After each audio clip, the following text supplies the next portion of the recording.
माननीय सदस्य चंद्रशेखर जी। धन्यवाद सभापति महोदया।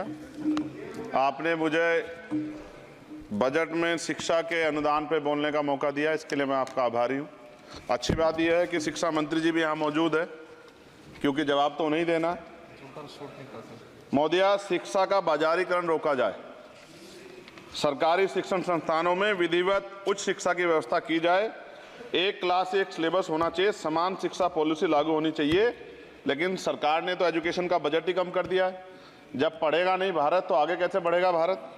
SC ST OBC के छात्रों के बजट में कटौती की गई है, उसे बढ़ाया जाए, नए छात्रावास बनाए जाए और छात्र संघ चुनाव जो है राजस्थान और उत्तर प्रदेश के छात्रों की मांग है। मैं यूपी से आता हूँ, छात्र राजनीति से आया, हनुमान बेनीवाल जी छात्र राजनीति से आए हैं। हमारी ये मांग है कि छात्र संघ चुनाव बहाल कराए जाएं, जिससे कि गरीब किसान का बेटा भी नेता बन पाए, अपने हकों के लिए लड़ पाए। SC ST के उच्च शिक्षा के लिए विदेशों में पढ़ने की व्यवस्था कराई जाए, जिसका अभी आंकड़ा बहुत कम है। साथ साथ मेरे लोकसभा क्षेत्र नैटौर में और नजीबाबाद में गवर्नमेंट डिग्री कॉलेज बनाया जाए, सहारनपुर में डिग्री कॉलेज बनाया, भागोवाला में कन्या इंटर कॉलेज बनाया जाए, उसकी जरूरत है। नगीना लोकसभा क्षेत्र के में नए कॉलेजों विश्वविद्यालयों की स्थापना की जाए, साथ ही IIT और IIM की स्थापना की जाए। IIM में आरक्षण की व्यवस्था लागू करा जाए। हमारे साथी कह रहे थे करवानी चाहिए, इनको इनकी इच्छा है और होनी भी चाहिए। छात्रों को पोषण या विटामिन सप्लीमेंट भी दिया जाए। स्कूल कॉलेजों विश्वविद्यालयों में SC ST OBC के रिक्त पदों को भरा जाए। जब टीचर होंगे तभी तो पढ़ाएंगे, टीचर कम है और बच्चे ज़्यादा हैं। साथ साथ SC ST के छात्रों को विशेष शिक्षा सुविधा की भी दी जानी चाहिए। क्षेत्र में स्किल डेवलपमेंट सेंटर खोले जाएं। कॉलेजों और IIT में जातिगत आधार पर होने वाले भेदभाव को समाप्त किया जाए। बहुत बच्चों की जान चली गई, सब ब्रिलियंट थे, लेकिन इस पर कोई काम नहीं हो रहा। हमारे क्षेत्र में नवोदय विद्यालय स्कूल, केंद्रीय विश्वविद्यालय, नेशनल बाल भवन, मिलिट्री स्कूल और सैनिक स्कूल की स्थापना हमारे क्षेत्र में, ग्रामीण क्षेत्र है वो, हमारे क्षेत्र में टीचर ट्रेनिंग सेंटर खोले जाएं, जिससे शिक्षकों की कमी दूर और बेरोजगारी भी घटेगी। अत्याधुनिक एवं सुरक्षात्मक बालिकाओं एवं महिलाओं के लिए हॉस्टल उपलब्ध कराए जाएं। IIT जैसे शिक्षण संस्थानों में SC ST OBC अल्पसंख्यक छात्रों के लिए पढ़ाई पीछे विशेष सुविधा प्रदान की है, जैसे उच्च शिक्षा जो है वो ले पाएं। कक्षा 1 से 12 तक के छात्रों के नया पाठ्यक्रम शुरू किया जाए, जिसमें संविधान की प्रस्तावना को उल्लेखित मूल अधिकारों की शिक्षा दी जाए। देश में लोग जानते ही नहीं कि उनके अधिकार क्या और कर्तव्य क्या, क्योंकि संविधान पढ़ाया नहीं जाता। स्कूल में जाति सांप्रदायिकता और छुआछूत समाप्त करने के लिए विभिन्न गतिविधियों के माध्यम से शिक्षा दी जाए और खेलों को बढ़ावा दिया जाए, क्योंकि ग्रामीण क्षेत्रों में ग्राउंड ही नहीं है, स्कूल में स्पोर्ट टीचर ही नहीं होता है, तो उनका शारीरिक विकास होगा।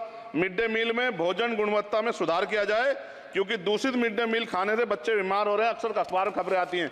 हमारे साथी नागौर सांसद हनुमान बेनीवाल जी कह भी रहे थे, इनकी भी मांग को माना जाए। जिन लोगों ने घोटाला किया उन पर जो है जांच हो, उन पर मुकदमा हो। राज्य में शिक्षा का अधिकार अधिनियम 2002 के तहत 6 से 14 साल के बच्चों को निःशुल्क शिक्षा दी जाए और उसका पालन सख्ती से कराया जाए। जो इस संस्थान के अधिनियम का पालन नहीं करते उनकी वित्तीय सहायता रोकी जाए। शिक्षण संस्थानों में कार्यरत SC ST OBC के शिक्षकों को होने वाले जातिवाद को रोका जाए। बाल छात्राओं और महिलाओं के लिए कौशल विकास केंद्र और खोले जाएं। घुमंती जातियों के बच्चों के लिए मोबाइल स्कूल चलाए जाएं।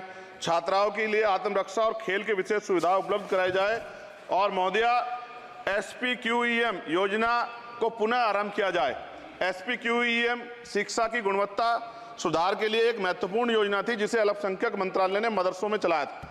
इस योजना के अंतर्गत NIOS के माध्यम से मदरसे में बच्चों को मुफ्त हाई स्कूल में इंटरमीडिएट की पढ़ाई करवाना का प्रावधान था। NIOS जो HRD मंत्रालय के अधीन चलने वाला एक ओपन बोर्ड है, इस योजना के तहत विद्यार्थियों को गुणवत्तापूर्ण शिक्षा प्रदान करता। मैं खत्म कर रहा हूं। मैं एक मनुस्मृति आप शुरू कराना चाहते थे, ये गलत है, हम लोग इसका विरोध करेंगे और कोई इस तरह कदम उठाएगा, ये अच्छा नहीं है।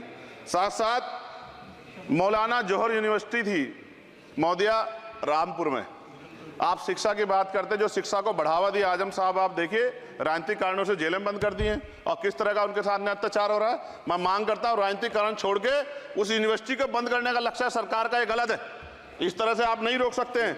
साथ साथ बीएड के बच्चे जो हैं उनका भविष्य खराब हो गया, करोड़ों में उनकी संख्या है, क्योंकि एक नया आदेश वो करके प्राइमरी स्कूल में नहीं भर्ती हो सकते। बीटीसी और बीएड के बच्चे परेशान हैं, इसलिए मैं आपसे आग्रह करूंगा इस पर ध्यान दें। और एक आग्रह मैडम मेरा आपसे बहुत इंपॉर्टेंट ये है कि सभी नेताओं के, सभी कर्मचारियों के और जितने भी सरकारी लाभ लेते हैं सबके बच्चों को सरकारी स्कूल में पढ़ाया जाए और समान शिक्षा पॉलिसी लागू, जिससे कि सरकारी स्कूलों में सुविधाएं आए। सरकारी स्कूल में सुविधा एक बड़ा भाग पड़ता है सरकारी स्कूलों में, प्राइवेट में नहीं घुस सकते हम लोग। बाबा साहब अम्बेडकर को मैं याद करता हूं, आज महाराज ज्योतिबा फूले और मां सावित्रीबाई फूले को याद करता हूं मैं आज, जिन्होंने, मैं खत्म कर रहा हूं, जिन्होंने पहला स्कूल खोला। और फिर मैं आपसे कह रहा हूं, संत गाडगे जी महाराज ने कहा कि एक रोटी कम खाओ लेकिन अपने बच्चों को पढ़ाओ। और बाबा साहब ने कहा खत्म करते हुए कि जो शिक्षा श्रेणी का दूध है जो पिएगा दाड़ेगा। शिक्षक वैसे हम लोग बोल रहे हैं, तो इसके साथ खेलना हो, इसका बाजारीकरण रोका जाए और सबको पढ़ने का मौका मिले, इसका ध्यान सरकार रखे। बहुत बहुत धन्यवाद। और शिक्षा मंत्री जी बैठे हैं, आपसे आग्रह है ग्रामीण क्षेत्रों के बच्चों पर ध्यान दीजिए सर। हम लोग बहुत उम्मीद करके बैठे हैं सरकार से, और नहीं करेंगे तो फिर अब विरोध करना पड़ेगा, वो ठीक नहीं है। इससे पहले आप काम करो।